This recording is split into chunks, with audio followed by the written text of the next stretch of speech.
بسم اللہ الرحمن الرحیم ایاک نعبد و ایاک نستعین۔ میرے پاکستانیوں، جب میں ایک بہت کیس لڑ رہا تھا جو کہ انگلینڈ میں سب سے اہم کیس تھا، یعنی 3 ہفتے کے لیے برطانیہ کی ساری اخباروں کی وہ ہیڈ لائنز تھا، اور وہ اس کی جو کیس کی جو پروسیڈنگز تھیں وہ شام کو ہر ٹیلی ویژن چینل کی ہیڈ لائنز تھی۔ بڑا امپورٹنٹ، انگلینڈ کا سب سے بڑا کھلاڑی تھا اس وقت، اور میرے اوپر انہوں نے کیس کیا ہوا تھا۔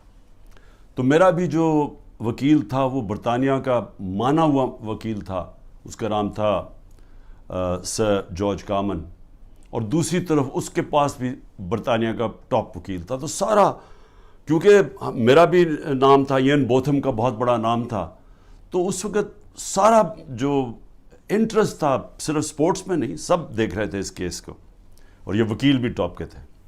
مجھے ایک چیز یاد ہے، جب میں اپنی ایویڈنس اپنے وکیل کو بتا رہا تھا کہ کیس کیا ہے، سمجھا رہا تھا اس کو، تو اس نے میرے سے ایک بات کی۔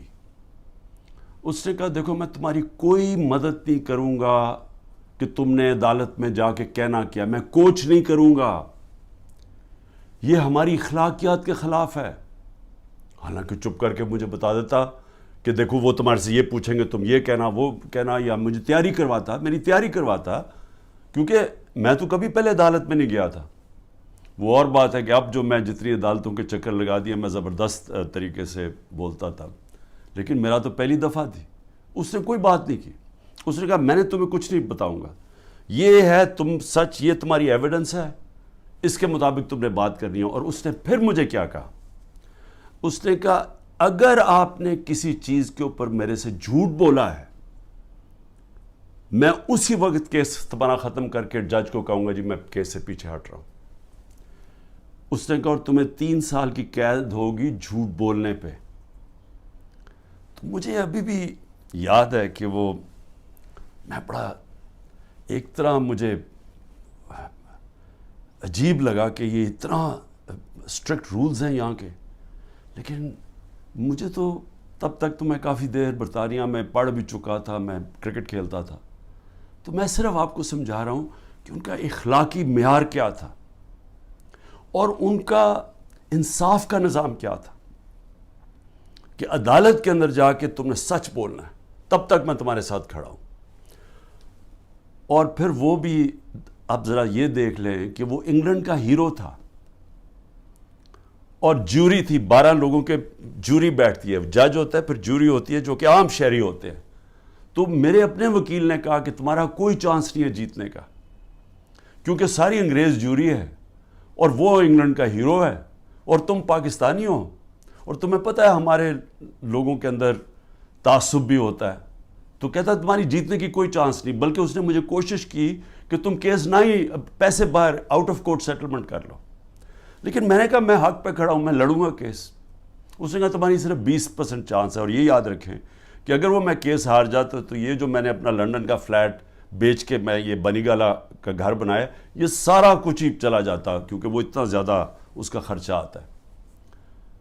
تو میں آپ کو آج یہ کہنا چاہتا ہوں کہ وہ معاشرے آج خوشحال، اور وہ معاشرے جدھر آج ہمارے لوگ کشتیوں میں ڈوب ڈوب کے پہنچنے کی کوشش کرتے ہیں، یعنی زندگی کا دوڑ پہ لگا کے، یعنی سمندر میں ڈوب جاتے ہیں لیکن وہ پہنچنا چاہتے ہیں ان ملکوں میں، تو اس کی وجہ یہ نہیں ہے کہ وہاں وسائل زیادہ ہیں، اس کی وجہ یہ ہے کہ وہ ہماری سے اخلاقیات پہ، ان کے مورل ویلیوز بہت زیادہ ہے، وہاں انصاف کا نظام ہے۔ جو میں بار بار میں نے تو پارٹی شروع ہی ہے کہ وہ جب میں نے دیکھا ادھر، جو میں نے ان کے جو ملک دیکھے، تب میں نے فیصلہ کیا کہ ہم تو تباہ ہو جائیں گے، کیونکہ وہ اتنے زیادہ آگے نکل گئے ہمارے سے کہ ان کی اخلاقیات، ان کا جو امر بالمعروف ہے، ان کا وہ ہمارے نبی صلی اللہ علیہ وسلم کی جو وہ رحمت للعالمین ہے نا، جو میرے نبی کی سنت پہ چلے گا، کوئی بھی سنت اڈیپٹ کرے گا تو وہ تو ہر انسان کے لیے آئے تھے۔ تو انہوں نے جب کہا تھا کہ تمہارے سے پہلے بڑی قومیں تباہ ہوئیں جدھر طاقتور جب جرم کرے تو اس کو نہ پکڑو اور صرف کمزور کو پکڑو، وہ یعنی طاقتور قانون سے اوپر ہو۔ اب اصولاً اس کو جیت جانا چاہیے تھا، کیونکہ میں تو پاکستانی تھا، وہ برطانیہ کا ہیرو تھا، لیکن انصاف کا نظام یہ تھا کہ پاکستانی جا کے وہاں کیس جیت جاتا ہے۔ اور یاد رکھیں کہ یہ روایت مدینہ کی ریاست سے ہمارے لیے، تب وہاں ایسا انصاف نہیں تھا۔ جب مدینہ کی ریاست بنی تو یہ مغربی ممالک میں کوئی انصاف نہیں تھا، وہاں بھی جنگل کا قانون تھا۔ ہم مسلمانوں کے اندر میرے نبی صلی اللہ علیہ وسلم نے وہ انصاف کا نظام لے کے آئے تھے کہ حضرت علی ایک یہودی شہری سے، جبکہ وہ خلیفہ وقت تھے، کیس ہار جاتے ہیں کیونکہ قاضی ان کے بیٹے کی گواہی قبول نہیں کرتا۔ سوچیں حضرت علی کا کیا مقام ہے، لیکن انصاف کا نظام دیکھیں، اور ایک اقلیت ایک خلیفہ وقت کو سے کیس جیت جاتی ہے۔ نبی صلی اللہ علیہ وسلم نے اس لیے کہا تھا کہ وہ قومیں تباہ ہو جاتی ہیں۔ یہ یاد رکھیں کہ ہم تباہی کی طرف جا رہے ہیں، کیونکہ طاقتور آج قانون سے اوپر ہے۔ اور میں اس لیے آپ کو یہ بات چیت اس لیے آج آپ سے کر رہا ہوں، اور میں آپ کو مثالیں دینے لگا ہوں کہ ہو کیا رہے ہیں یہاں۔ ہم تباہی کی طرف جا رہے ہیں، کیونکہ میرے نبی نے 1500 سال پہلے کہہ دیا تھا کہ طاقتور قانون چوری کرے تو اس کو بچ جائے، تو جو کمزور ہو وہی صرف جیلوں میں جائے۔ تو یہ ہو رہا ہے آج پاکستان، ابھی سے نہیں ہو رہا، کافی دیر سے ہے، لیکن اب تو اس انتہا پہ پہنچ گیا ہے کہ ہمیں خوف آنا چاہیے کہ یہ ملک اب جا کدھر رہا ہے۔ مجھے خوف آ رہا ہے، میں کوئی پالیٹکس کی وجہ سے یہ بات آپ سے نہیں کر رہا، مجھے اپنے ملک کا خوف آ رہا ہے، کیونکہ میں نے ملک چھوڑ کے نہیں جانا۔ لوگ جو بھاگ جاتے ہیں ملک سے، یا جو اپنی، میرے بھی بڑا آسان ہے، اگر میں دنیا میں باہر جاؤں تو میں جا سکتا ہوں، میرے لیے تو عمران خان کے لیے دروازے کھلے ہیں، لیکن عام لوگوں کی میں آج بات کر رہا ہوں۔ آپ جب سب سن رہے ہیں، کتنے لوگ آپ باہر چلے جائیں گے؟ تو یہ تو وہ میرے نبی نے جو 1500 سال پہلے کہا، ہم تو وہ تیزی سے ادھر جا رہے ہیں، اور ہمارا آج جو وہاں ہو رہا ہے، خیر اس پیمانے میں تو نہیں پہنچ سکتے کہ میرے نبی نے کہا میری بیٹی نے بھی جرم کیا تو اس کو سزا ملے گی، قانون سے اوپر کوئی نہیں۔ حضرت ابو بکر نے آتے ساتھ ہی پہلی سٹیٹمنٹ، میں انصاف قائم کروں گا، طاقتور کو قانون کے نیچے لے کے آؤں۔ حضرت عمر نے اپنے بیٹے کو سزا دلوائی اس نے جب قانون توڑا۔ ہم تو وہ ان کی امت ہیں جو دنیا کے سب سے عظیم لیڈر ہیں، اور آج یہاں جو ہو رہا ہے، وہ ملک جو اسلام کے نام پہ بنا تھا، ہمیں شرم آتی ہے، دنیا ہمیں دیکھتی ہے، ہمیں شرم آتی ہے کہ یہ ہو کیا رہا ہے اس ملک کے ساتھ۔ مولانا رومی سے جب پوچھا کہ قوم کیسے مرتی ہے جو ہم آج نیچے جا رہے ہیں، تو انہوں نے کہا جب وہ اچھے اور برے کی تمیز ختم کرتی ہے، جب وہ امر بالمعروف سے ہٹ جاتی ہے، جب وہ طبقہ جو ملک کا سب سے بڑا جرم کرنے والا طبقہ ہے، جب اس کو ہم اوپر بٹھا دیتے ہیں، کیونکہ ایک آدمی فیصلہ کرتا ہے بند کمروں میں، تکبر سے بھرا ہوا، پاور اتنی اس کے پاس، وہ بڑے زوروں شوروں سے فیصلہ کر رہا ہے کہ جناب عمران خان کو ہٹا کے تو میں نے ان کو، اور شہباز شریف سے تب سے اس کی بات چیت چل رہی تھی جنرل باجوہ کی۔ اب تو آج خواجہ آصف کا بیان آ گیا کہ ابھی ایک سال میری گورنمنٹ کو نہیں ہوا تھا، وہ کہتا تب سے سوچ رہا تھا کہ اس کو گرانے کا۔ بھئی تمہاری اس کی حیثیت کیا تھی؟ الیکٹ کر کے میں آیا ہوں، پبلک کے ووٹ سے میں آیا ہوں، ذمہ داری میری ہے، لیکن اس نے فیصلہ کر لیا۔ اور یہ یاد رکھیں کہ یہ جو آج ہو رہا ہے یہ ملک کے ساتھ، یہ سب سے بڑا جنرل باجوہ اس کا ذمہ دار ہے۔ آپ کو پتہ ہے کہ جو ہم نے IMF میرے پاس آئی مل رہے ہیں، جو ہم نے، کیونکہ گورنمنٹ ڈیفالٹ کرنے جا رہی تھی، اس لیے ان کو یہ $3 ارب IMF کا چاہیے تھا۔ IMF کی سٹینڈ بائی ایگریمنٹ کی اس لیے ضرورت ہے کہ ہم ڈیفالٹ کرنے جا رہے ہیں۔ ڈیفالٹ کا مطلب یہ سمجھ جائیں کہ جس وقت پاکستان ڈیفالٹ کرتا، ہماری یہ جو معیشت کے ابھی حالات ہے، اس نے بالکل ہی بیٹھ جانا تھا، کیونکہ فنڈنگ بھی باہر سے ختم ہو جانی تھی، اور وہ نہیں ختم ہونی تھی، جو پھر اس کے بعد مہنگائی آنی تھی۔ اور آج جو مہنگائی کا حال ہے، آپ تصور کریں نا کہ میں سارے تنخواہ دار طبقہ جو آج بیٹھا ہوا ہے، غریب لوگ، پینشنرز، مزدور، جو آج مہنگائی ہے، اگر ڈیفالٹ کرتا اس سے دگنی مہنگائی ہو جانی تھی۔ اس لیے ہم نے فیصلہ کیا، حالانکہ وہ سوچیں 10,000 لوگ ہمارے جیلوں میں ہیں، عمران خان کے اوپر 180 کیس ہو چکے ہیں، پہنچ گئے ہیں 180 تک، ہماری سینئر لیڈرشپ جیل میں ہے، لوگ انڈر گراؤنڈ میں گھر توڑ رہے ہیں ان کے، ہر قسم کا ان کی بزنسز بند کر رہے ہیں۔ اس کے باوجود اپنے ملک کے لیے ہم نے کہا ٹھیک، ہم یہ اگریمنٹ کرتے ہیں تاکہ ملک نہ بیٹھے۔ لیکن سوال میرا کچھ اور ہے۔ میرا سوال یہ ہے کہ جدھر آج ہم کھڑے ہیں، کیا یہ جو اوپر حکمران ہیں ان سے ہمیں کوئی امید لگائی جا سکتی ہے؟ نہیں لگائی جا سکتی۔ کیوں؟ کیونکہ یہ اوپر بیٹھے اس لیے نہیں ہیں کہ انہوں نے ملک ٹھیک کرنے آئے ہیں۔ یہ میں آپ کو بتاؤں گا، یہ صرف اور صرف جو میں آپ کو 5 سال پہلے سے کہہ رہا تھا، یہ NRO والے لوگ ہیں جو میرے پیچھے صرف پڑے ہوئے تھے، سب اکٹھے ہو کے جی PDM بن گئی ہے، جی ڈیموکریٹک الائنس ہے۔ صرف مقصد ایک تھا کہ کسی طرح کرپشن کے کیسز سے یہ نکلے، اور میں اسی پہ چل رہا تھا۔ اپنے نبی صلی اللہ علیہ وسلم انہوں نے جب فرمان دیا کہ قومیں تباہ ہو جاتی ہیں، طاقتور کو اگر آپ معاف کر دیں، اس کو وہ چوری کرے اس کو نہ پکڑے، تو آج وہی ہو رہا ہے۔ ساری جنرل باجوہ اس کو جب اعظم سواتی کو اس نے مار پڑوائی، اس نے یہ ٹویٹ لکھا نا، شکریہ جنرل باجوہ، آپ نے NRO 2 جو دیا ہے ان لوگوں کو، اس کے اوپر اس نے اس کو مار پڑوائی اور اس کے اوپر تشدد کروایا۔ تو آج یہ ذرا سن لیں کہ ان کے کیسز، تاکہ پہلے یہ سن لیں اور پھر سنیں کہ جو میرے سے اب کس طرح کے کیسز کیے جا رہے ہیں، ذرا سے موازنہ کر لیں۔ سب سے پہلے نواز شریف کا کیس، وہ کیس کیا تھا؟ انٹرنیشنل انکشاف ہوتا ہے، پینما پیپر، دنیا کے اندر ایک انکشاف ہو جاتا ہے، جنہوں نے اپنے آف شور اکاؤنٹس میں کمپنیوں کے پیچھے پراپرٹیز لی ہوتی ہیں۔ تو بڑے بڑے دنیا کے اندر وزیر بھی تھے، کوئی ایک آدھ ملک کا پرائم منسٹر بھی تھا، اور بڑے نام اس کے سامنے آئے، بلکہ برطانیہ کا اس وقت پرائم منسٹر کا بھی نام آ گیا کہ اس کی بھی پراپرٹی ہے۔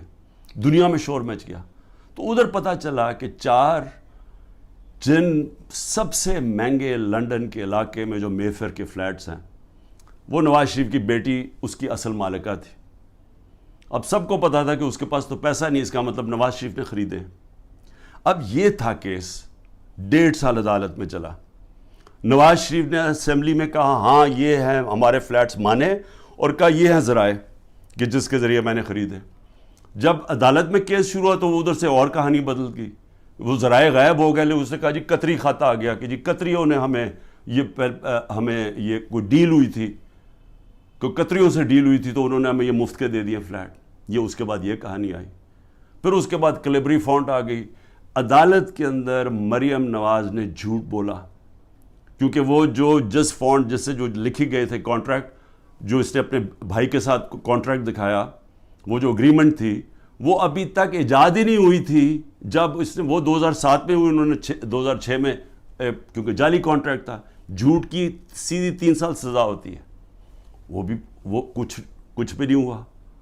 اس کے بعد جناب سزا ہو گئی بعد میں ایون فیلڈ میں، اور پھر دوسرا نواز شریف کا تھا، وہ ایک اور اس کی جو سزا تھی ہل میٹل یا اس کی عزیزیہ مل تھی، اس کے اوپر تو اس کو سزا ہو گئی، مریم نواز کو سزا ہو گئی۔ اب عدالت کیا کرتی ہے؟ اب یہ پوچھا کیا جاتا ہے، ذرا سنیں، وہ مان گئے کہ ہمارے فلیٹ ہیں۔ عدالت اب یہ پوچھتی ہے ان سے کہ جناب بتائیں، آپ ثابت کریں، نیب کو کہتی ہے کہ آپ ثابت کریں کہ یہ واقعی ان کے فلیٹ ہیں۔ وہ رہ رہے ہیں وہاں 30 سال سے یا 25 سال سے، وہ مان گئے ہمارے فلیٹ ہے، لیکن عدالت کہتی ہے نیب کو کہ آپ ثابت کریں کہ کیا واقعی ان کے فلیٹ ہے۔ کیسے کوئی ثابت کر سکتا ہے؟ اگر آپ نے آف شور اکاؤنٹس بنائے ہوئے ہیں باہر ورجن آئلینڈز میں، تو کوئی ثابت نہیں کر سکتا۔ اس طرح تو جو بھی آج میں نے چوری کرنی ہے پیسے، میں بھی وہ وہاں باہر کمپنیز کے پیچھے میں خرید لوں پراپرٹیز، تو ثابت کون، ان کو صدیاں لگ جائیں گی ثابت کرنے میں۔ تو ایک تو یہ ہو گیا۔ دوسرا شہباز شریف، اب یہ ذرا سن لیں، شہباز شریف کی 16 ارب روپے کے ان کے بیٹوں کی بینک اکاؤنٹس میں پیسہ آتا ہے، ڈاکیومنٹری ایویڈنس ہے، جس میں مقصود چپراسی کے بینک میں 3 ارب سے 3.5 ارب روپے آ جاتا ہے۔ ایک چپڑاسی کے بینک اکاؤنٹ میں، اور ساتھ ان کا نیب میں کیس ہوتا ہے. انہوں نے فیک اکاؤنٹس دکھائے ہوتے ہیں جو لوگ کبھی پاکستان سے باہر ہی نہیں گئے، ان کے نام میں انہوں نے کہا جی ہمیں انگلینڈ سے ریمیٹنسز مل رہی ہیں. یہی حدیبہ پیپر مل میں اس شریف خاندان نے کیا، جو اسحاق ڈار نے اپنے 164 کے بیان میں بتایا 2001-2002 میں کہ میں ان کے لیے منی لانڈرنگ کرتا تھا، یہاں سے پیسہ باہر بھیجتا تھا، ادھر کسی کوئی قاضی فیملی تھی اس کے اکاؤنٹ میں جاتا تھا. اس نے باقاعدہ بتایا سب کچھ.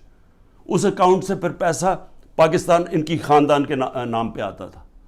یعنی منی لانڈرنگ یہ حدیبہ پیپر مل سے 25 سال پہلے سے شروع کی ہوئی تھی. وہی شہباز شریف وہی پیٹرن کیا، وہی آصف زرداری کے فیک اکاؤنٹس میں وہی پیسے، یہاں سے فیک اکاؤنٹ سے پیسے باہر بھیجو، ادھر سے دکھاؤ کہ جی منی ریمیٹنسز آئے ہیں اور وہاں سے پیسہ منگوا لو، باقی باہر رکھ دو. اصل پیسہ ان کا باہر پڑا ہوا ہے، صرف جو پیسے کی ضرورت پڑتی ہے وہ منگواتے ہیں یہاں. تو یہ اب آپ یہ سن لیں کہ یہ شہباز شریف کا کیس تھا. شہباز شریف بھی کیس سے نکل گیا، نواز شریف بھی کیس سے نکل گیا. شہباز شریف کیس سے کیسے نکلا؟ شہباز شریف کیس سے ایسے نکلا کہ انہوں نے پہلے تو جناب آتے ساتھ ہی ایف آئی اے کا سربراہ تبدیل کیا، کیونکہ جنرل باجوہ نے اس کو اوپر لا کے ہمارے اوپر مسلط کر دیا. جب انڈر ٹرائل تھا شہباز شریف اور اس کے بیٹے انڈر ٹرائل تھے، تو جب ہماری گورنمنٹ گرائی اس کو اوپر بٹھا دیا آ کے. اس نے آ کے آتے ساتھ ہی ایف آئی اے کا ہیڈ چینج کیا، اسے پرسیکیوشن کو چینج کیا، جو پروسیکیوشن تھی اس کو چینج کیا. انہوں نے جو پہلے انویسٹیگیشن کر رہا تھا مسٹیریسلی ڈاکٹر رضوان کو پہلے ہٹایا اور وہ ہارٹ اٹیک سے مر گیا. اس کے بعد مقصود چپڑاسی مر گیا ہارٹ اٹیک سے. ارشد شریف جس نے بڑی ڈیٹیلڈ اس کیس کے اندر کام کیا ہوا تھا، اس کے بعد تھوڑی دیر کے بعد اس کا قتل ہو جاتا ہے. اور کوئی جج بھی انویسٹیگیٹ نہیں کرتا کہ جناب ڈاکیومنٹری ایویڈنس والومز پڑی ہیں ان کی انویسٹیگیشن میں، وہ بھی ختم ہو جاتی ہے. ادھر سے نیب کا ہیڈ چینج کرتے ہیں. نیب کا ہیڈ جب چینج کرتے ہیں آفتاب سلطان، تو میں آج اس کو سلام کرتا ہوں کہ وہ جب آیا تو اس سے جب غلط کام کروانے کی کوشش کی اس نے کہا میں نہیں کرتا، اور اس نے ریزائن کیا. پھر ایک اور آدمی کو لے کے آئے جو موجودہ آدمی ہے، اور وہ سارے کیسز ان کے ختم. نیب بھی کیسز ختم، شہباز 8 ارب کے، اور یہ بھی کیس ختم. یہ جو 16 ارب روپے کے یہ جو ایف آئی اے کے کیس اب وہ بھی ختم ہو کیونکہ اپنے لوگوں پر بٹھا دیے. تو ادھر وہ ہو گیا. ادھر آصف زرداری کے فیک اکاؤنٹس کیسز تھے، وہ پہلے فریز ہوتے ہیں. جنرل باجوہ کی ڈیل ہو رہی ہوتی ہے آصف زرداری سے، پتہ نہیں کیا ڈیل ہے، وہ کرتے ہیں، وہ بھی سارا ختم ہو گیا. تو زرداری بھی پاک ہو گیا. زرداری وہ آدمی ہے جس کو 2 دفعہ نواز شریف نے جیل میں ڈالا تھا کرپشن میں، اور یہ حدیبہ پیپر مل نواز شریف نے بنایا تھا. یہ زرداری نے نواز شریف کے اوپر بنایا تھا. تو یہ کیسز پرانے چلے آ رہے ہیں، یہ ہمارے دور کے کیسز نہیں ہیں.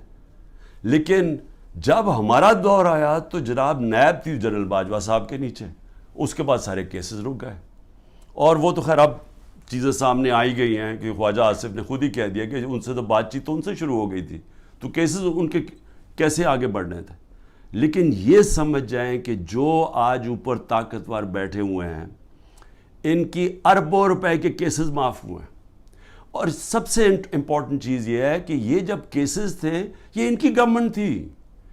جو حمزہ شہباز اس ملک سے بھاگا ہے وہ تو جب ایف آئی اے کا کیس آئے وہ جب ہماری گورنمنٹ تھی. لیکن جب نواز شریف کے بیٹے گھر یا ملک سے بھاگے ہیں تب تو ان کی گورنمنٹ تھی، کیونکہ ان سے پوچھا کہ جناب یہ مہنگے آپ کی پراپرٹیز کدھر سے آئیں.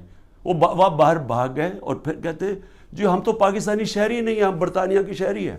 اس کا مطلب کہ عمران خان اگر پرائم منسٹر بنے، یہاں سے چوری کر کے پیسے بھیجتا رہے اپنے بیٹوں کے سلمان اور قاسم کے اکاؤنٹس میں، اور کہے جی وہ تو پاکستانی شہری نہیں ہے، تو وہ جواب دہی نہیں ہے. تو یہی بیٹے بھی باہر بھاگ گئے، انہوں نے کہا جی ہم جواب دہی نہیں ہیں. اس کے بعد دماد بھاگتا ہے شہباز شریف کا، وہ جب نیب اس کو کرپشن کیس پہ بلاتی ہے وہ باہر بھاگ جاتا ہے ان کی گورنمنٹ کے نیچے. پھر ان کا فائنانس منسٹر اسحاق ڈار ملک سے باہر بھاگتا ہے جب نیب بلا کے پوچھتے ہیں کہ جی آپ کے یہ اثاثے ہیں، یہ آپ کے آئے کدھر سے ہیں، یہ ایک دام آپ تیرے میر کیسے ہو گئے، وہ بھی ملک سے باہر بھاگ جاتا ہے ان کے دور میں. تو میں سوال پوچھ رہا ہوں کہ میں کیوں نہیں باہر بھاگ رہا؟ ان کے اوپر تو 1-2 کیسز تھے. میرے اوپر تو 180 کیس بن چکے ہیں. میں کیوں نہیں ملک چھوڑ کے بھاگ رہا؟ کیونکہ انہوں نے چوری کی ہوئی تھی. ان کے ایسٹس ہیں, ان کے پاس اربوں روپے کے ایسٹس ہیں جو یہ بتا ہی نہیں سکتے کدھر سے آئے ہیں, اور مجھ سے باہر لے کے منی لانڈرنگ کیا, دگنی کرائم ہے. اور میں اب آتا ہوں, 2 اور چیزیں میں آپ کو کہہ دوں. ہمارے 3.5 نیب کے سال میں 480 ارب روپیہ پاکستان نے نیب نے ریکور کیا چوری کا, کرپشن کا. 480 ارب روپیہ. اس سے پہلے سارے دور میں نیب نے 280 روپیہ ریکور کیا تھا. آج مجھے بتائیں کہ نیب سے کتنا پیسہ نیب نے کتنا پیسہ ریکور کیا؟ 1100 ارب روپیہ ریکور کرنا تھا. آج وہ کوئی پیسہ ریکور نہیں ہو رہا. اب نیب کا کام ہے کہ عمران خان کے اوپر کرو, یا جو بھی اب مخالف ہیں ان سے پارٹی چھڑوانے کے لیے یا ان کو ڈرانے کے لیے. اب نیب کا صرف یہ کام رہ گیا. نیب جو پاکستان کے اندر, میں پھر سے کہتا ہوں, 480 ارب روپیہ ہمارے دور میں نیب نے ریکور کیا تھا, اور 1100 ارب روپیہ بچا ہوا تھا. انہوں نے قانون بدل دیے, ایک قانون بدل کے نیب کا قانون بدل دیا, اس میں بچ گئے. اور دوسرا اپنا نیب کا ہیڈ بٹھا دیا ہے, جس طرح کے باقی انویسٹیگیٹنگ ایجنسیز کے اپنے لوگ بٹھا دیے. میں اب آگے آپ کو ذرا تھوڑا سا اور, کیونکہ بڑا امپورٹنٹ آپ کے لیے سمجھنا کہ آج اس ملک کے ساتھ ہم ہو کیا رہے اور ہم جا کدھر رہے ہیں. اس میں آ جائیں کہ اب میرے اوپر کیسز ہیں. میرے اوپر انہوں نے, جس طرح میں نے کہا, 180 کیسز کیے ہوئے ہیں. لیکن میں اب ان میں ذرا آپ کو بتانے لگا ہوں کہ یہ کون سے یہ کیسز یہ 6 مختلف ٹائپ کیسز میرے اوپر کیے ہوئے ہیں. تو میں ذرا سمجھ جائے کہ یہاں اربوں روپے کی چوری ہے, اور 30 سال سے کیسز ان کے اوپر ہوتے آ رہے ہیں. مشرف نے NRO دیا, ادھر بچ گئے. آصف زرداری کی کیس تھی, اس نے سر محل خریدا ہوا تھا, وہ انہوں نے جا کے پورا کیس کر کے جب وہ بیکا سر محل, پیسہ پاکستان آنا تھا, NRO دے دیا, وہ پیسہ اپنے پاس رکھ لیا. $60 ملین سوئٹزرلینڈ میں پڑے ہوئے تھے. وہ پاکستان نے کیس کیا وہاں, وہ پیسہ پاکستان آنے لگا تھا, NRO دیا, وہ واپس چلے گئے. تو حدیبہ پیپر مل تو مشرف کے دور میں اس کے اوپر آگے پیش و رفت ہی نہیں ہوئی, جس کے اوپر اسحاق ڈار نے باقاعدہ, پھر سے میں کہہ رہا ہوں, ڈیٹیلز دی ہوئی تھی کہ کیسے وہ منی لانڈرنگ کرتا تھا ان کے لیے. تو یہ لوگ آج اوپر بیٹھے ہیں, سب کیسز معاف کروا لی ہیں. لیکن اب کر کیا رہے ہیں؟ اب یہ کر یہ رہے ہیں کہ انہوں نے اب اس کو استعمال کر رہے ہیں, اینٹی کرپشن کو, نیب کو اور FIA کو, کس طرح اب صرف 1 پوائنٹ جائے, تحریک انصاف کو ختم کیا جائے. اب میرے اوپر کیسز سب سے زیادہ, پہلے آ جائے میرے کرپشن کیسز کیا ہیں. میں پہلے بھی بول چکا ہوں, لیکن میں آپ کو پھر یاد کرا دوں. سب سے پہلے القادر کیس کیا ہے؟ القادر کیس یہ ہے کہ میں نے ایک یونیورسٹی بنانی تھی. میں پہلے سے سوچ رہا تھا کہ مجھے موقع ملے تو ضرور بناؤں گا, کیونکہ ایک میں نے نمل یونیورسٹی بنائی ہوئی ہے, ایک میں نے القادر یونیورسٹی بنانی تھی.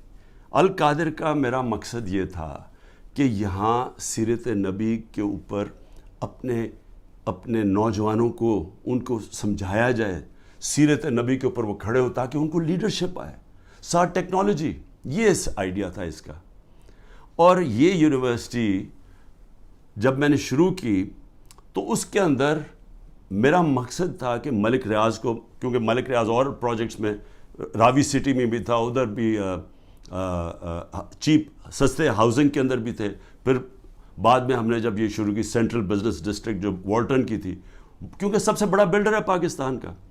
ملک ریاض کو صرف میں نے اس لیے کہا کہ آپ یہ کر دیں پروجیکٹ, کیونکہ ملک ریاض کی سپیڈ ہے, سب سے بڑا بلڈر ہے پاکستان میں.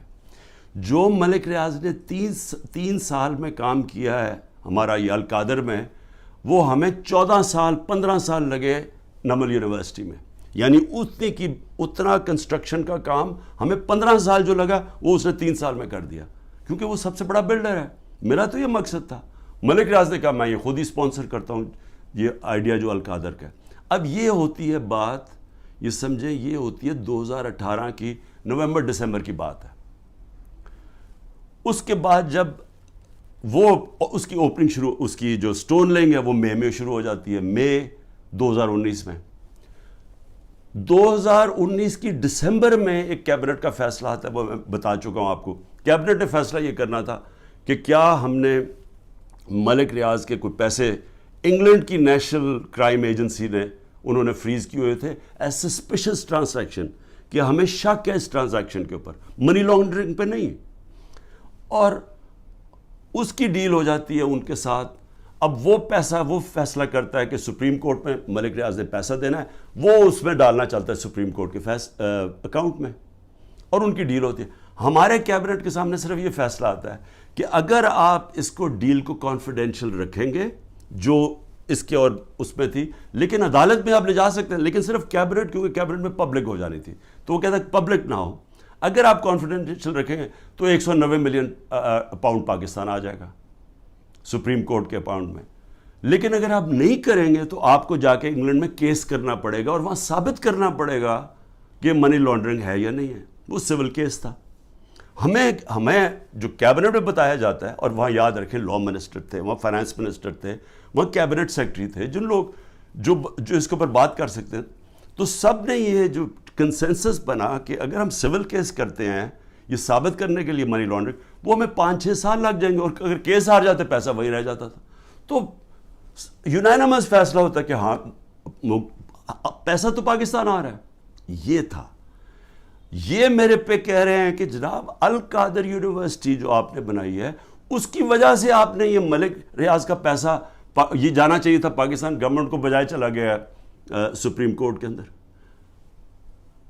بھئی اگر پہلے تو ساری کیبنٹ کا فیصلہ ہے, منٹس ہیں اس کے اوپر, کسی نے کوئی آبجیکشن, کیونکہ ساروں کے لیے عقل تو یہ کہتی تھی نا کہ 190 ملین پاؤنڈ پاکستان آ رہا ہے.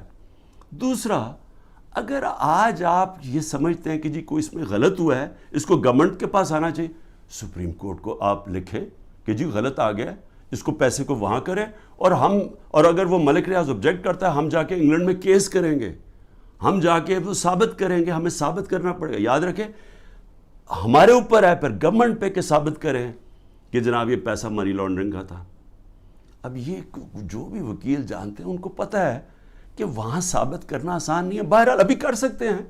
تو اس میں عمران خان کا کیا فائدہ ہوا؟ پیسے پڑے ہیں سپریم کورٹ میں, دوسری طرف وہ القادر کھڑی ہوئی ہے, وہ ایک ٹرسٹ چل رہا ہے. ٹرسٹ ڈیڈ کے اندر لکھا ہوا ہے کہ کوئی بھی ٹرسٹی, یا عمران خان اور بشرا بیگم کو اس لیے بنایا کیونکہ ان کو سیرت نبی میں انٹرسٹ ہے. جب آپ ٹرسٹ بناتے ہیں لوگوں کو ان کو لے کے آتے ہیں جو کہ اپنا ٹائم دے سکیں, کیونکہ اس میں کوئی تنخواہ تو ملتی نہیں ہے, اس میں کوئی ٹی اے ڈی اے نہیں ملتا. یہ آپ مفت تب کام کرتے ہیں جب آپ کا شوق ہو کسی چیز میں. ٹرسٹ چل رہا ہے, 100% وہاں اسٹوڈنٹس مفت پڑھ رہے ہیں. ٹرسٹ ہے, زمین ہے ساری ٹرسٹ کے نام پہ. اگر خدا نہ خواستہ یہ ٹرسٹ نہیں چلے گا, وہ واپس چلی جائے گی جس نے ڈونیشن دی ہے. میرا اس میں یا مجھے اس کا کیا فائدہ ہے؟ اس کو کہہ رہے ہیں کرپشن. اور دوسرا کرپشن سننے ذرا کیا ہے, توشہ خانہ. 70 سال سے پاکستان کا قانون کیا ہے؟ آپ کو کسی کو گفٹ ملتی ہے جب آپ پرائم منسٹر ہو, چاہے آپ گورنر ہو, چاہے آپ پریزیڈنٹ ہو, چاہے آپ آرمی چیف ہو, چاہے آپ وزیر ہو, چاہے آپ ملٹری سیکرٹری ہو, سب کو, اور ملتی ہے مڈل ایسٹ کے اندر جب جاتے ہیں وہ تحفے دے دیتے ہیں. اب وہ قانون کیا ہے؟ قانون سمپل ہے تاکہ آپ سمجھ جائیں یہ جو سارا اپنا میڈیا کنٹرول کر کے پورا جو ڈرامہ ہو رہا ہے یہ آپ سمجھ جائیں یہ ہے کیا, یہ اور میرے اوپر جو کرپشن کا الزام ہو کیا ہے. قانون یہ ہے, قانون کہتا ہے کہ جناب آپ نے, اگر آپ کو جب گفٹ ملے وہ سیدھی گفٹ جاتی ہے پہلے فورن آفس, کیونکہ فورن آفس ہوتا ہے انوالو, ادھر سے جاتی ہے کیبنٹ سیکرٹری کے پاس. کیبنٹ سیکرٹری پھر اس کے بعد نیچے ایف بی آر کے پاس جاتی ہے. ایف بی آر اور پھر ایک انڈیپینڈنٹ اپریزر ہوتا ہے, ہمارے دور سے پہلے اپوائنٹ کیا ہوتا ہے نون لیگ کی گورنمنٹ نے, وہ اپریزر ہوتا ہے. یہ مل کے سارے فیصلہ کرتے ہیں کہ اس کی قیمت کیا ہے. مثلا یہ گھڑی ہے تو یہ فیصلہ کریں گے کہ اس کی قیمت 10 روپے یا 15 روپے یا 20 روپے. تو جو سب سے زیادہ قیمت کہے گا نا کہ 20 روپے, تو 20 روپے وہ کہتے ہیں یہ اس کی اب قیمت ہے. وہ آپ کے ملٹری سیکٹر کے تھرو آتا ہے کہ جی یہ اس کی قیمت ہے, کیا آپ یہ پریزنٹ رکھنا چاہتے ہیں؟ تو ان کے زمانے میں 20% تھا, ہم نے آ کے اس کو 50% کر دیا. آپ 50% دیں تو آپ وہ رکھ سکتے ہیں. اگر آپ نہیں دینا چاہتے, آپ نہیں لینا چاہتے, تو وہ چلا جاتا ہے توشہ خانہ میں, اور توشہ خانہ اس کو آکشن کر دیتا ہے. یعنی یہ کہتا ہے نا جی بڑی کوئی قیمتی کسی نے گفٹ دی یا کچھ دی یا اس کا دل خراب ہو گیا, تو اگر میں نہیں لیتا تو جو بھی جس نے دیا وہ آکشن ہو جاتی ہے, وہ پبلک میں بک جاتی ہے. اچھا, اب میرے پہ الزام یہ ہے کہ جناب وہ جو گفٹ, جو میں نے چیزیں جو آئیں, اور اچھا میری پراپرٹی ہو جائے, میں جو مرضی اسے کروں, میں اسے بیچوں, گفٹ دوں, کہ یہ میری پراپرٹی ہے. کبھی آج تک 70 سال میں کسی سے پوچھا ہے کہ جو آپ کو گفٹ ملی آپ نے اسے کیا کیا؟ کبھی کسی سے پوچھا آج تک؟ تو ان کو ایک چیز, جی عمران خان نے گفٹ وہ سستی لی توشہ خانہ سے, بھئی وہ کیبنٹ سیکٹری بھی اویلیبل ہے, وہ ایف بی آر کے لوگ بھی اویلیبل ہیں, وہ اپریزر بھی اویلیبل ہے. آپ ان کو بلا کے پوچھیں کہ کیا عمران خان نے آپ کو کسی کو کہا تھا کہ گفٹ سستی دے؟ میں چیلنج کرتا ہوں, مجھے کوئی ایک آدمی ملٹری سیکٹری کے تھرو گیا, کوئی مجھے بتائے کہ کیا میں نے کبھی کسی کو کہا ہے کہ مجھے کم قیمت پہ دو؟ تو وہ لوگ بیٹھے ہیں, اگر وہ کہہ رہے ہیں کہ انڈر ویلیو, تو ان سے پوچھیں, میں اس کا کیسے ذمہ دار ہوں؟ اور پھر کہ جی وہ فلانی ایک فراڈ کو وہاں دبئی میں بٹھا کے اس نے کہا جی میں نے بڑی مہنگی کوئی گھڑی لی ہے. اس سے پتہ ہے کہ وہ آدمی کون ہے؟ وہ ناروے سے بھاگا ہوا فراڈ میں, اس کے اوپر میں نے کیس کیا ہوا ہے جھوٹے کے اوپر. اس میں پتہ نہیں فرح کدھر آ گئی میری بشرا بیگم کو, ان کا کیا لینا دینا اس سے؟ کہتا جی وہ فرح نے آ کے کوئی گھڑی بیچی, وہ پتہ چلا کہ وہ تو دبئی گئی نہیں اس سال, جس دن وہ جس سال کہہ رہے. تو صرف کسی نہ کسی طرح عمران خان کو پکڑ کے یہ کرو, یہ ہے توشہ خانہ کا کیس. اور اگر کسی کو پکڑنا ہے توشہ خانہ کیس میں, تو اس میں مریم نواز پکڑی جاتی ہے, نواز شریف پکڑا جاتا ہے, اور آصف زرداری, کیونکہ انہوں نے وہاں سے مہنگی گاڑیاں توشہ خانہ میں سے انہوں نے وہ گاڑیاں خریدی اور سستے قیمت پہ وہ خرید سکتے ہی نہیں تھے, کیونکہ توشہ خانہ میں گاڑی آپ نہیں لے سکتے. مجھے بھی گاڑی ایک ملی تھی, آپ گاڑی قانون کے مطابق نہیں لے سکتے. ان تینوں نے بھی گاڑی, اس نے زرداری نے 3 گاڑیاں نکالی, نواز شریف نے ایک مہنگی گاڑی پہلے 9 سال چلائی, اور اس کے بعد جا کے جب یہ یوسف رضا ہے تب اس نے ڈکلیئر کی اور اس کی پھر ایک قیمت ادا کی. اور مریم نواز نے ڈکلیئر ہی نہیں کی توشہ خانہ میں ایک گاڑی جو کہ ابو دھابی سے رائل فیملی سے ملی, اور وہ اس نے جا کے پھر آگے بیچ دی. تو مجھے یہ بتائیں کہ ان کے اوپر جو واضح طور پہ قانون ٹوٹا ہوا ہے, اس میں تو کوئی قانون ہی کوئی نہیں ٹوٹا. مجھے بتائیں میں نے کیا انلیگل چیز کی ہے؟ انہوں نے تو قانون توڑا ہوا ہے, ان کو نہیں کچھ کسی کو پکڑنا. پھر آگے چلیں, میرے پر ایک کیس ہے جی کہ میری بہن کو میں نے انفلوئنس کر کے ایک 6 ارب کی زمین دلوا دی صرف 6 کروڑ میں, اور 6 ارب کی اس لیے کیونکہ وہاں کوئی نہر لگنی تھی, تو اس سے اس کی قیمت اوپر چلی جانی تھی.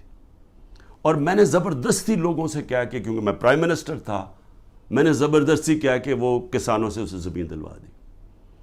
اب یہ اتنے ڈفرز ہیں, ان کو یہی نہیں پتا کہ جو میری بہن نے پیسے دیے وہ چیک سے دیے ہوئے پیسے. چیک 25 اپریل کو 2022 کو ایک چیک دیا گیا ہے, اور 2 جون 2022 کو دوسرا چیک دیا گیا ہے. عمران خان 9 اپریل کو پرائم منسٹر ہٹ چکا تھا, تو میں نے کیسے انفلوئنس کیا وہ کسانوں کو؟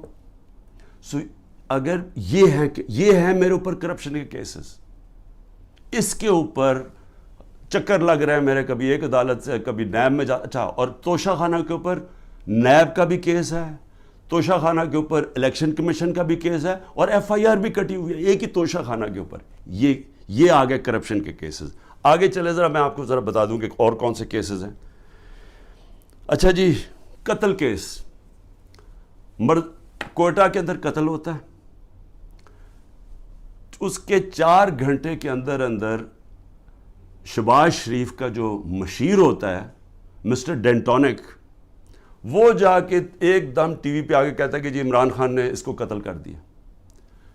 اس وقت میرے پر 150 کیسز تھے. مجھے کیا پتا کہ کون سا کیس ہے, کون سا وکیل ہے. وہ ہمیں ریڈار پہ ہی نہیں تھا کہ پتہ نہیں وہ کیا کیس ہے. مجھے تو یہ نہیں پتا کیس کیا تھا. جی وکیل کو عمران خان نے قتل کروا دیا. اس کے بعد اس کے بیٹے کو اٹھاتی ہے پولیس, سارے کوئٹہ کو پتا کیا ہوا، کیونکہ ساری وکلا کمیونٹی کو پتا ہے. اس کو 12 گھنٹے پولیس رکھتی ہے، سافٹ ویئر اپڈیٹ ہوتا ہے، اور اس کے بعد وہ ایف آئی آر میں عمران خان کا نام لے دیتا ہے کہ عمران خان نے قتل کیا. اس کے اگلے دن اس کی بیوی سٹیٹمنٹ، اس کی ویڈیو ریکارڈنگ سٹیٹمنٹ ہے کہ یہ میرے خاندان نے، رشتہ داروں نے اس کا قتل کیا ہے. اس سے پہلے ایک باقاعدہ ڈیمونسٹریشن ہوتی ہے اس وکیل کے خلاف کہ اس نے ہمارا قتل کروایا ہے. عدالت کو وہی وکیل جا کے کہتا ہے کہ میرے کیسز سے بھی میں نہ لگاؤ، یہاں لگاؤ کیونکہ ہماری دشمنیاں ہیں. اس کا قتل میرے پہ ڈال کے اور ایف آئی آر کٹ جاتی ہے 302 کی، اور کہتے ہیں جی آپ کوٹہ جا کے اپیئر کریں. اور پھر اس سے پہلے ضلع شاہ کا جب 8 مارچ کو قتل ہوتا ہے، پولیس کسٹڈی میں میرے اوپر پھر قتل کا کیس ڈال دیتے ہیں. میں گھر میں بیٹھا ہوا ہوں، مجھے پتہ ہی نہیں کیا ہو رہا، کیونکہ یہاں ٹیئر گیسنگ چل رہی تھی اس دن. کیونکہ ہم اپنی ریلی نکالنے لگے، پتہ چلا جناب ایک دم 144 پولیس نے لگا کے تو ریلی روک دی ہے. تو میں اندر بیٹھا ہوں، میرے اوپر 302 کا قتل کا کیس ہو جاتا ہے. 3 دن کے بعد جب ضلع شاہ کا پوسٹ مارٹم ہوتا ہے اور پتہ چلتا ہے کہ 26 جگہ اس کے اوپر تشدد کر کے اس کو قتل کیا. اب اس کے بعد پولیس پھنس جاتی ہے. پھر کیا کرتی ہے؟ نہیں جی وہ ایکسیڈنٹ ہوا ہے، اور ایکسیڈنٹ میں بھی پھر مجھے بات ہے کہ جی میں نے کوئی انفارمیشن نہیں دی، ایک اور ایف آئی آر کٹ جاتی ہے. تو میں آپ کو صرف یہ بتا رہا ہوں کہ یہ جو قتل کرنے کا کیس ہے، یہ یاد رکھیں کہ یہ پہلے سے یہ جو اوپر بیٹھے ہوئے ہیں یہ پرانے گاہک ہیں. یہ لوگوں کو قتل کروانے کے یہ ہیں، یہ شہباز شریف خاص طور پہ، اور یہ جو لوگوں کے اوپر جھوٹے کیسز کرنے کے یہ ماسٹر ہیں اس کے. میں اب بات کر رہا ہوں یہ جب 97 سے 99 تک یہ شہباز شریف جب چیف منسٹر تھا اور بھائی صاحب اوپر پرائم منسٹر تھے. ذرا یہ چھوٹی سی ایک عابد باکسر نے اس کے اوپر کہا ہوا ہے ڈاکیومنٹری، وہ سنیں. میں سچو سبزہ زار تھا اس وقت، مجھے ایک سینئر افسر نے بلایا اور کلیئر یہ کہا کہ چیف منسٹر پنجاب شہباز شریف صاحب یہ 5 بندے سبزہ زار میں مروانا چاہتے ہیں. میں نے انکار کیا. میرے انکار کے بعد یہ ڈیوٹی انہوں نے اپنے لیفٹ ہینڈ، رائٹ ہینڈ نہیں لیفٹ ہینڈ عمر ورک کی لگائی، اور وہ عمر ورک نے 5 سبزہ زار میں بندے وہ قتل کیے. اس سے پہلے میں آپ کو بتا دوں کہ گارڈین کے اندر ایک آرٹیکل چھپتا ہے، یہ جب 97 سے 99 تک تھا شہباز شریف. آرٹیکل کیا ہے؟ اس میں کہتا ہے 850 ایکسٹرا جوڈیشل کلنگ پولیس مقابلے میں لوگوں کو مروایا جاتا ہے جب شہباز شریف چیف منسٹر تھا.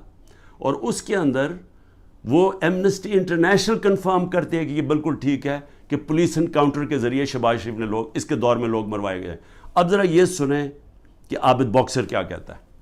پنجاب میں جعلی مقابلوں کے لیے پولیس انسپیکٹرز کو کیسے مجبور کیا جاتا ہے؟ انکاؤنٹر اسپیشلسٹ عابد باکسر کی نئے ویڈیو میں سنسنی خیز انکشافات. مجھے حراست میں لے کر جھوٹے مقدمات میں نامزد کیا گیا، یہ ان کی جانب سے کہا گیا.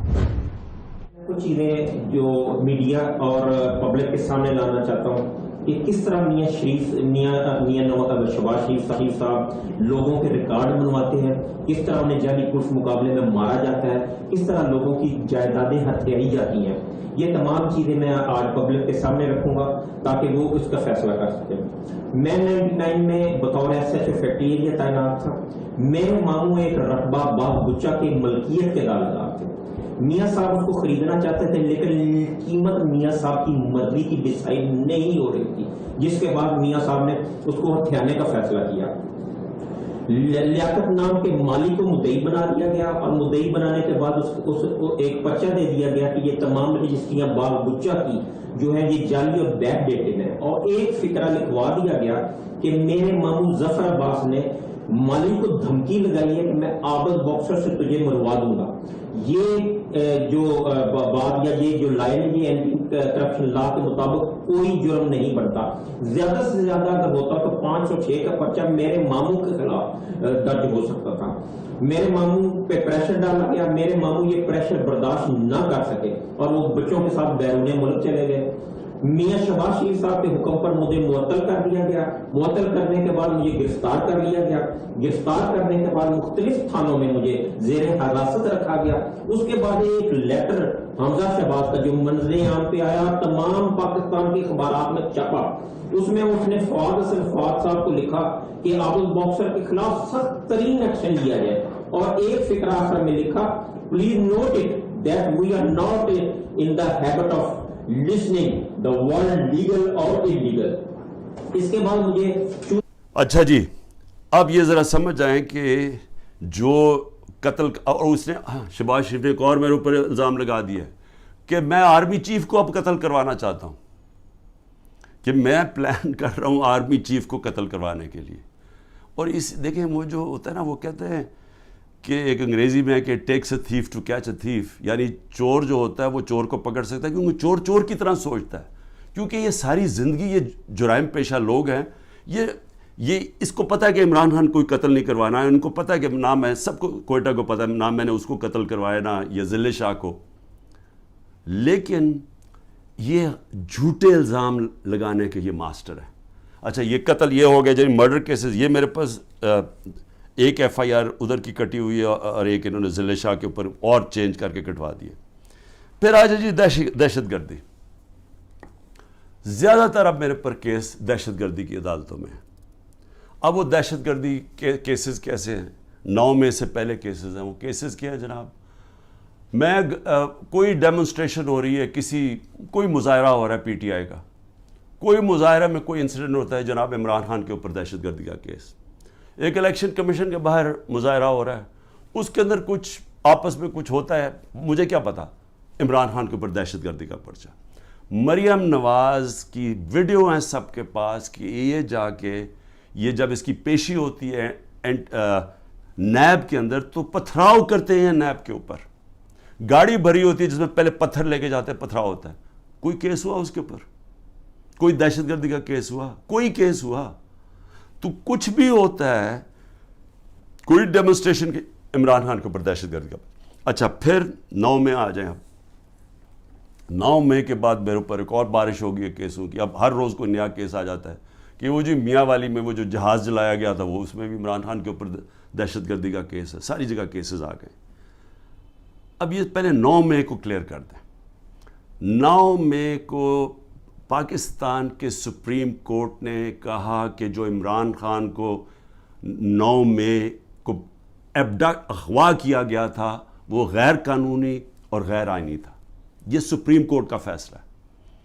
اب مظلوم میں ہوں, مجھے اٹھایا جا رہا ہے ایک دہشت گرد, ایک مجرم کی طرح وہاں سے ڈنڈے مار کے.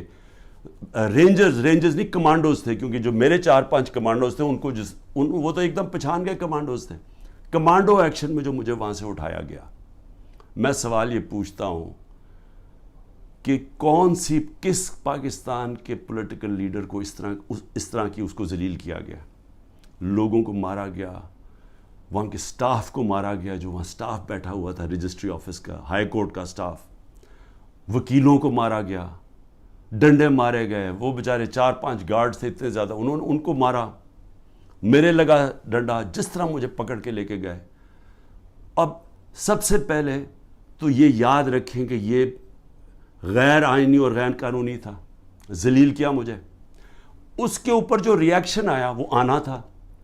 سب سے بڑی پارٹی ہے پاکستان کی, تو کیا لوگوں کو جو دیکھ رہے تھے, اور صرف ری ایکشن یہاں نہیں آیا, جدھر پاکستانی انٹرنیشنل تھا وہاں ساری جگہ ری ایکشن آیا.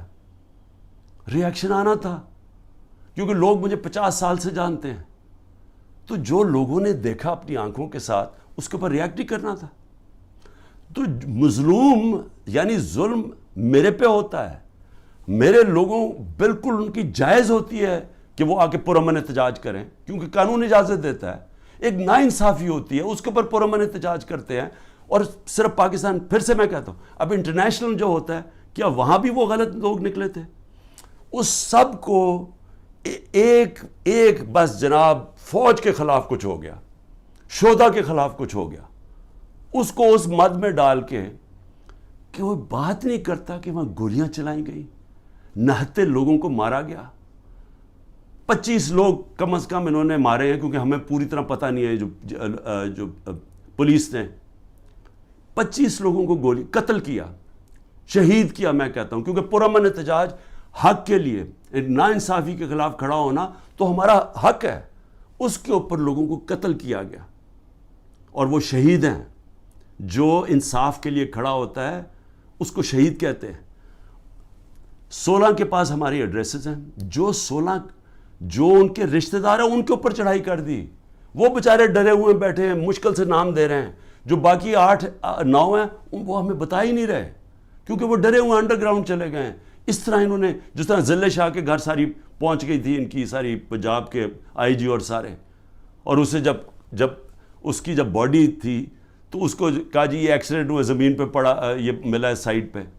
جو سارے باڈی کے اوپر جو پوسٹ مارٹم میں تشدد کے, کیونکہ کبھی ایکسیڈنٹ میں بھی تشدد ہوتا ہے, تو وہ ساری پولیس پہنچ گئی اور وہ بیچارے پیچھے سہم گئے. اسی طرح سارے جو ان کے رشتہ دار ہیں جو ہوا ہے وہ سارے سہم گئے.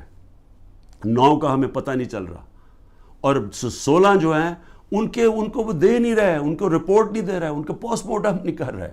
تو پہلے تو ان کو قتل کیا, شہید کیا, اس کے بعد انہی کے اوپر دباؤ ڈال دیا. جو مظلوم ہے انہی کے اوپر ڈال دیا, کیسز بھی ان کے اوپر کر دیے. اس کے علاوہ جو ٹوٹل گولیاں لگی ہیں وہ 100 سے 200 گولیاں لگی ہیں. جو ہاسپٹل میں پڑے ہوئے تھے ان کو اٹھا کے جیلوں میں لے گئے جن کو گولیاں لگی تھی. 3 کی ٹانگیں کٹ گئیں, 1 پیرالائز ہو گیا جو پیچھے گولی لگی. لیکن صرف وہ بلڈنگز کو آگ لگا دی. بھئی ہم سارے مذمت کرتے ہیں. وہ ججمنٹ میں دیکھ لیں چیف جسٹس کی, کہ مجھے تو پتہ ہی کچھ نہیں تھا. میں تو جب چیف جسٹس کے وہاں سامنے ہوا, انہوں نے بتایا کہ جی, میں نے کہا میں سخت مذمت کرتا ہوں. 27 سال سے میں نے لوگوں کو کہا ہوا ہے کہ قانون کے بیچ میں رہ کے ہم نے ہمیشہ, اور رہے ہیں قانون کے بیچ میں, ہمیشہ احتجاج ہم نے قانون کے بیچ میں کیا. ہم نے جب 126 دن کا دھرنا دیا, مجھے بتائیں پاکستان کی تاریخ کا سب سے بڑا وہ ہمارا پروٹیسٹ تھا. کیا ہوا, کیا لڑائی, کوئی لڑائی ہوئی, کوئی لوگوں کو مارا داڑا, ساری دنیا آتی تھی پروٹیسٹ کر کے چلی جاتی تھی. میں نے کوئی 70 جلسے کیے پاور سے نکلنے کے لیے. تاریخ میں سب سے بڑے جلسے ہوئے ہیں. کوئی بتائیں کوئی کسی قسم کا انتشار ہوا. مجھے گولیاں لگیں تو کوئی بلڈنگ جلائی گئی. تو یہ جو ہوا ہے, ہم بار بار کہہ رہے ہیں کہ جی اس کی انڈیپینڈنٹ انویسٹیگیشن کروائیں. ہر چیز کی ہمیشہ انڈیپینڈنٹ انویسٹیگیشن ہوتی. ہمارا کچھ سن ہی نہیں رہا. ہمارے پاس جو ایویڈنس ہے کہ یہ لوگ اندر گھسائے ہوئے تھے جنہوں نے جا کے یہ جو جلائی ہیں, میں چیلنج کرتا ہوں کہ یہ جو ہوا ہے کور کمانڈر کا گھر, اس کے اوپر صحیح انویسٹیگیشن ہو, آپ کو پتہ چلے گا کہ پیچھے کتنی بڑی سازش ہوئی ہے. یہ سب سے پہلے تو پنجاب پولیس, آئی جی پولیس سے پوچھے. جب کیپٹل ہل کے اندر واشنگٹن میں جب ٹرمپ کے سپورٹرز چڑھ گئے, سب سے پہلے انہوں نے پولیس چیف کو خارج کروایا, اس سے فارغ کیا. تو اس سے کیوں نہیں کوئی پوچھ رہا؟ اوپر سے یہ کہہ رہے جی عمران خان ملٹری کورٹ میں, یہ عمران خان اس میں ملوث تھا. تو انہوں نے تو پہلے سے ہی پلان بنایا ہوا تھا کہ اس کو استعمال کر رہے ہیں ایک پوری جماعت کو, جو سب سے بڑی جماعت کو ختم کرنے کے لیے. اور یہ پوری کوشش کر رہے ہیں کہ جو لوگوں کو جیلوں میں ڈالا, جو کر رہے ہیں لوگوں سے. یعنی میں کبھی نہیں سمجھتا تھا کہ یہ ملک اتنا نیچے چلا جائے گا, کہ ہماری اخلاقیات اتنی گر جائیں گی. نبی صلی اللہ علیہ وسلم جب جنگ بھی جانے سے پہلے کہتے تھے, نہ تم نے عورتوں کو, مخالف دشمنوں کی, نہ عورتوں کو, نہ بچوں کو, نہ بوڑھوں کو, نہ درخت کاٹتے ہیں. یعنی اتنا دشمنوں کے خلاف تھا. جو ہمارے ساتھ ہو رہا ہے, اور نہ عورتیں دیکھتے ہیں, نہ بچے دیکھتے ہیں, نہ ان کی بزنسز دیکھتے ہیں. جس طرح کا ان کے رشتہ دار, ان کے جاننے والے سب کے اوپر پہنچ جاتے ہیں. یعنی ایسی کبھی میں نے اس طرح کا ظلم نہیں دیکھا جو ہمارے خلاف اس وقت ہو رہا ہے. اور آڑ کس کی لے رہے ہیں؟ جناب بہت بڑا ظلم کر دیا ہم نے 9 مئی کو. تو 9 مئی کو جو میرے سے ظلم ہوا, جو شروع ہی ہوا, جس کی وجہ سے سارا کچھ ریاکشن ہوا, اس کے اوپر تو کوئی انکوائری بھی نہیں ہوئی. اور اس لیے میں یہ ابھی تو جو کیسز اب بن رہے ہیں اس کی آڑ لے کے ہر دوسرے دن ایک نیا دہشت گردی کا کیس بن جاتا ہے, جو 180 تک پہنچ چکا ہوں. اور یہ اب ممکن ہی نہیں ہے میرے لیے کہ میں ساری جگہ بھاگا پھروں. کوئی میاں والی میں کیس ہے, فیصل آباد میں کیس, جدھر وہ 9 مئی کا بنا کے جس کو کیسز ہے. تو کوشش کر رہا ہوں, ملک سے تو نہیں بھاگوں گا, ہو سکے گا کہ ایک وقت ایسا آئے گا کہ میں یہ نہیں کر سکوں, جیل میں ڈال دیں گے, تیار ہوں میں جیل کے لیے. صرف ایک اور میں چیز کہنا چاہتا ہوں, یہ 144 سے لگا دیتے.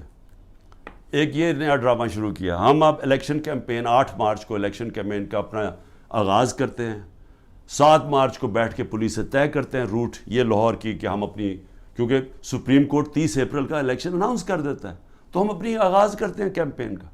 صبح پتہ تو چلتا ہے جی ایک دم ساری جگہ پولیس پہنچ گئی, راستے بند کر دیے ہیں, واٹر کیننز آ گئی ہیں, ٹیئر گیسنگ شروع ہو گئی جو ریلی, اور میں گھر بیٹھا انتظار کر رہا ہوں, اب میں نے ریلی جوائن کرنی ہے, پتہ چلا جناب ٹیئر گیسنگ ہو گئی ہے, میرے گھر کے باہر پولیس پہنچ گئی ہے. اس کے بعد اگلے دن اس دن ذیل شاہ قتل ہو جاتا ہے, اور جو تشدد سے اس کو بیچارے کو شہید کرتے. اس کے بعد یہ ذرا سنتے جائیں, 14 مارچ کو وارنٹ آ جاتی ہے میرے گھر میں کہ جی آپ کو ہم پکڑنا چاہتے ہیں, کیونکہ آپ نے وہ 18 مارچ کو میں نے ایک عدالت میں اپیئر ہونا ہے میجسٹریٹ کے کورٹ میں, 4 دن پہلے پولیس پہنچ جاتی ہے. آپ کو اگر میجسٹریٹ کورٹ میں پیش بھی ہونا ہے تو ایک دن 24 گھنٹے میں پیش کرنا پڑتا ہے, وہ 4 دن پہلے پولیس پہنچ جاتی ہے. اور وہ جو کیس تھا, میں کہہ رہا ہوں, ہماری سینئر لیڈرشپ کہہ رہی ہے ہاں جی عمران خان عدالت میں پیش ہوگا, وہ سارے باہر پولیس کو کہہ رہی ہے, وہ سن ہی نہیں رہے. اس کے بعد جو یہ ذرا سمجھ لیں, جو CRPC کرمنل کوڈ کا جو سیکشن 75 ہے, اس کے مطابق اگر آپ وکیل آپ کو ایشورٹی بانڈ دے دیتا ہے کہ عمران خان 18 کو پہنچے گا تو وہ اریسٹ نہیں کر سکتے. یہاں کا جناب جو CCPO ہے اس کے پیچھے میرا وکیل, اور وہ بھی وکیل بھی ہائی کورٹ بار ایسوسی ایشن کا پریزیڈنٹ, وہ پیچھے پھر رہا ہے شورٹی بانڈ لے کے, وہ مل ہی نہیں رہا اسے, کیونکہ بدنیت ہے. یہاں پھر مجھے اغوا کرنے آئے تھے, 24 گھنٹے میرے گھر کے اوپر اٹیک کیا. اچھا اب پھر 144 وہاں ہمارا 14 مئی کو جب ہم دیکھ رہے ہیں کہ الیکشن نہیں کرنے جا رہے, تو ہم 6 مئی کو اپنی آئین کے لیے, کیونکہ آئینی طور پہ ان کو الیکشن کروانا چاہیے تھا 14 مئی کو, جب آئینی طور پہ الیکشن نہیں کر رہے تو ہمیں کیا پتہ چلتا ہے کہ جی ایک دم اسلام آباد میں ہم ریلیز نکال رہے ہیں, سارے ملک میں ریلیز نکل رہی ہیں. اسلام آباد میں ریلی نکلتی ہے 144, عمران خان کے اوپر یہاں کیس ہو جاتا ہے. سارے پاکستان میں ریلیز نکل رہی ہیں, لیکن اسلام آباد میں جی کیونکہ 144 لگا دیا تھا, وہ 144 لگتا ہی صرف ہمارے لیے. مولانا فضل الرحمان نے ریڈ زون میں جا کے 144 کے دوران سپریم کورٹ کے باہر پورا گالیاں نکالی چیف جسٹس کو, عدالتوں کو گالیاں نکالی سپریم کورٹ کے چیف جسٹس کو کھڑے ہو کے, اور ان ساروں نے تقریریں کی ریڈ زون کے اندر. اس کے لیے 144 نہیں تھا, اس کو بلکہ فیسیلیٹیٹ کر رہی ہے حکومت جا کے وہ ریلی نکالنے کے لیے. لیکن ایک آئین کے لیے ایک آئین کی خلاف ورزی ہو رہی ہے, اس کے لیے ریلی نکل رہی ہے, اور اس کے اوپر عمران خان کے اوپر کیس. تو یہ ہیں اس طرح کے کیسز. میں آخر میں اب کہنا کیا چاہتا ہوں, دیکھیں میں اپنی قوم سے بات کرنا چاہتا ہوں. میں نے تو اس کا مقابلہ کرنا ہی ہے, میں تو آپ کو کہہ بیٹھا ہوں. اتنے زیادہ کیسز ہیں میرا, تو اب بلکہ میں وکیل ہی تقریباً بن گیا ہوں, اور میرا اب عدالتیں تو میرے آفس ہی بن گئی ہیں. میرا تو ہر روز ایسے ہے کہ جس طرح میں آفس جا رہا ہوں, اور میں تو اس کا مقابلہ کرتا رہوں گا. لیکن یہ ہو سکتا ہے کہ میں اب میں میاں والی بھی جانا ہے تو کوئٹہ بھی جانا ہے, یہ ہو سکتا ہے کہ میں اب نہ کروں. انہوں نے وارنٹ نکال دیا, اریسٹ کر دیں گے. پلان تو ان کا کہ کسی نہ کسی طرح اس کو اریسٹ کرو تاکہ یہ جیل میں جائے, اور پھر اس کی پارٹی توڑو, اور اس کے بعد پھر الیکشن اناؤنس کرو. یہ ان کا پلان ہے, میں تو اس کے لیے تیار ہوں. لیکن میں اپنی قوم سے آخر میں کیا کہنا چاہتا ہوں, دیکھیں یہ جو ہو رہا ہے نا, یہ عمران خان بنے پرائم منسٹر, الیکشن جیتے نہ جیتے, جیل میں جائے, لیکن مسئلہ تو پاکستان کا اس وقت. تو میں آپ کے لیے اب کہہ رہا ہوں, یہ جو ہو رہا ہے نا, یہ صرف اور صرف ملک کی اب تباہی ہے. یہ جو چور اوپر بیٹھ گئے ہیں, اور میں نے آپ کو ان کے کیسز بتایا, یہ تو کچھ بھی نہیں ہے کیسز, ان کے اوپر تو پوری کتابیں ہیں ان کی کیسز کے اوپر. ان کے اوپر تو باہر کی کتابوں میں ان دونوں کے زرداری اور نواز شریف خاندانوں کے اوپر چوری کے اوپر ان کے اوپر کتابوں کے اندر مینشن کیا ہوا ہے, باہر کے اخباروں میں ہے. یہ ایک دوسرے کے متعلق کیا کہتے تھے, اسٹیبلشمنٹ ان کے متعلق کیا کہتی تھی, تو اس میں تو کسی کو کوئی شک نہیں ہے کہ انہوں نے کیا کیا. اب یہ جو پلان بن رہا ہے کہ عمران خان کو جیل میں ڈال کے ان کو واپس لے کے آنا, چلیں عمران خان جیل میں بھی چلا جاتا ہے, یہ واپس بھی آ جاتے ہیں, لیکن ملک کا کیا بنتا ہے؟ میں یہ سوال پوچھ رہا ہوں کہ ملک کا جو حالات ہیں, یہ جو جنرل باجوہ نے یہ انجینئرنگ کر کے ان کو اوپر بٹھایا ہے, کیا ملک بچ جائے گا ایسے؟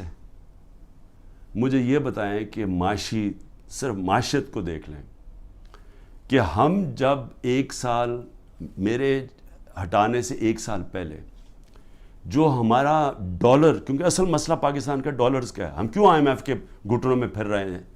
کیونکہ ہمارے پاس ڈالرز کی کمی ہے, IMF سے ہمیں ڈالرز چاہیے.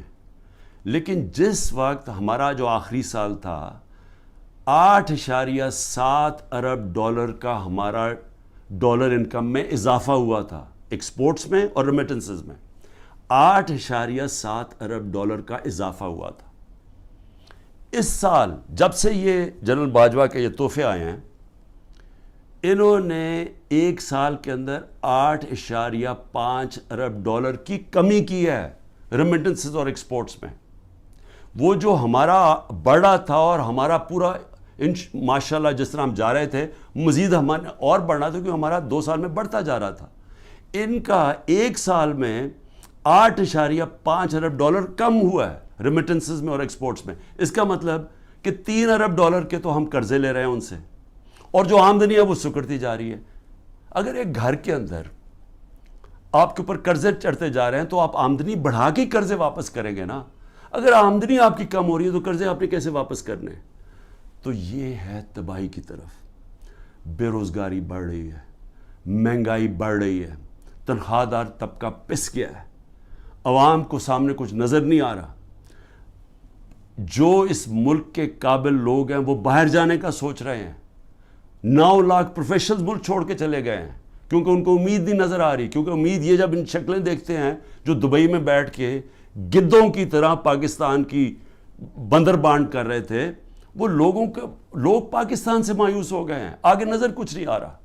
اوپر انصاف کا نظام جس ملک میں یہ ہو کہ یہ چور اوپر بیٹھ کے اپنے کیسز اربوں روپے کے 1100 ارب روپے کے کیس معاف کروا دیں, اور وہ جو لوگ جن کی انصاف کی تحریک جو 27 سال لے کے آئے تھے کہ جی اس ملک میں رول آف لا ہو, ان کے اوپر کیسز کی بارش ہوئی ہے. ان کے اوپر 3-3 4-4 کیسز تھے. میرے پر 180 کے قریب کیسز ہیں. کبھی ہوا ہے دنیا میں کسی ملک میں ایسے کبھی ہوا ہے؟ لیکن یہ ہو اس لیے رہا ہے کہ یہاں مجرم اوپر بیٹھ گئے ہیں.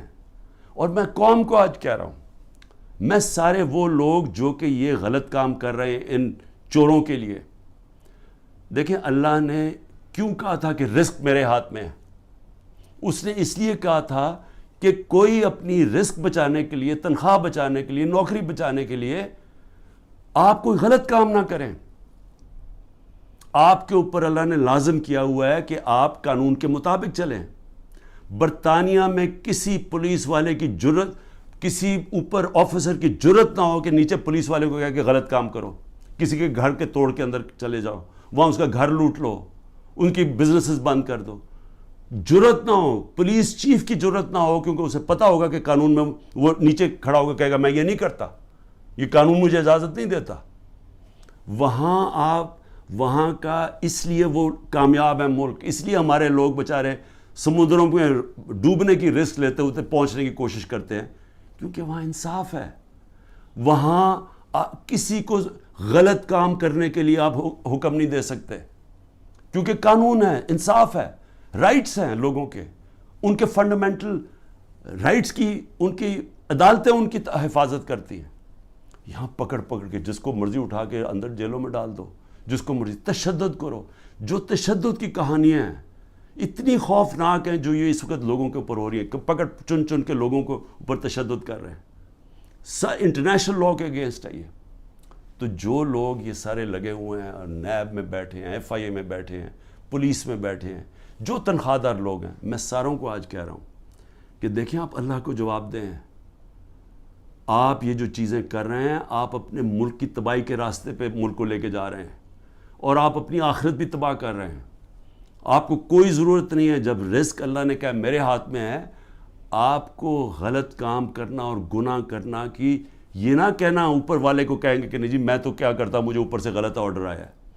آپ کا رائٹ ہے کہ غلط آرڈرز آپ نہ مانیں. یہ آپ کو قانون اجازت دیتا ہے, جو کہ کسی بھی مغربی جمہوریت کے اندر کسی کی جرت نہیں ہے, کسی آفیسر کی جرت نہیں ہے کسی نچلے والے سے غلط کام کروایا جائے. یہ میں صرف آخر میں اس لیے کہہ رہا ہوں کہ اللہ نے امر بالمعروف کا ہمیں حکم دیا ہوا ہے کہ اچھائی کے ساتھ کھڑے ہو, برائی کے خلاف جہاد کرو. وہ معاشرے کا بنیاد بنتی ہے, اور عدل اور انصاف اور امر بالمعروف پہ معاشرہ کھڑا ہوتا ہے.